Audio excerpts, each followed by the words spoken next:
மகாதேவர் திருவடி சரணம். மகா குருநாதர் சர்வ சித்தர்களின் திருவடி சரணம். ஆன்மீக நல்லுள்ளங்களுக்கு வணக்கம். ஆன்மீக நல்லுள்ளங்களே, புதிதாய் பார்க்கும் ஆன்மீக நல்லுள்ளங்கள் அனைவரும் இந்த சேனலை சப்ஸ்கிரைப் செய்து உங்களுடைய ஆதரவை எங்களுக்கு வழங்குங்கள். இப்போ நம்ம ஒரு அருமையான பதிவு பார்க்க போகிறோம். பாவம் அகற்றும் மலர்கள் அப்படின்னு சொல்லி ஒரு சிறு குறிப்பு.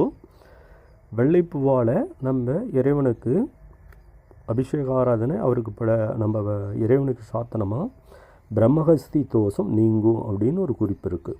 அதுக்கு அடுத்தது கொன்றை பூவில் அவருக்கு இந்த பூவை சாத்தனமாக அறியாமல் செய்த பல குற்றங்கள் நீங்கும். சரிங்களா?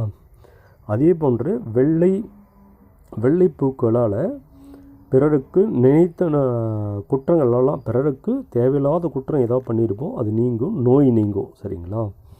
அதுக்கடுத்தது துளசியில் நம்ம அந்த பூக்கள்னால் இறைவனுக்கு படைத்தோமா நினைத்த காரியங்கள் கைகூடும், நினைத்த காரியம் சக்ஸஸ் ஆகும். தும்பை பூவில் நம்ம அந்த அவருக்கு எம்பெருமானுக்கு இது பண்ணோமா, பூஜை செஞ்சோமா, நம்ம பசுவதை செய்தது, பசுக்களுக்கு எதேனும் தீங்கு செஞ்சுருந்தோமா அந்த பாவம் விளங்கும். சரிங்களா? இது போன்ற அருமையான விஷயங்கள் இருக்குது.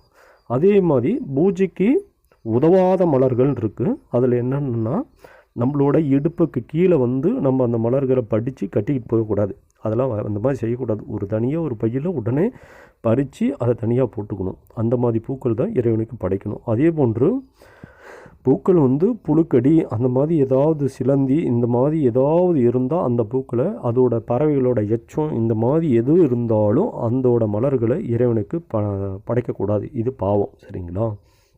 அதே மாதிரி நம்ம முடி, இந்த மாதிரி ஏதாவது அந்த பூக்கள் இருந்தால் தயவு செய்து அந்த பூக்களை இறைவனுக்கு படைக்காதீங்க. சரிங்களா? அதே போன்று அசுத்தமான இடங்கள்லேருந்து இறைவனுக்கு எடுத்துகிட்டு போய் பூக்களை அதுக்குண்டான வழிபாடு முறை செய்யாதீங்க. சரிங்களா? தயவு செய்து புனிதமான இடங்கள்லேருந்து இறைவனுக்குண்டான மலர்களை பறிச்சுட்டு போய் அவருக்கு சமர்ப்பணம் நம்ம பண்ணோமா அதுக்குண்டான நிச்சய பலன்கள் தருவார். சரிங்களா? புனிதமான இடங்களில் இருக்கிற மலர்களை வாங்குங்க.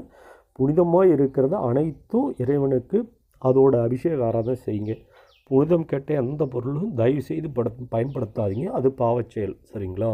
இது போன்ற அரிய கருத்துக்களை நம்ம அப்பப்போ பார்த்துக்குவோம். ஓம் கணபதி, ஓம் காளி, ஓம் நம சிவாய.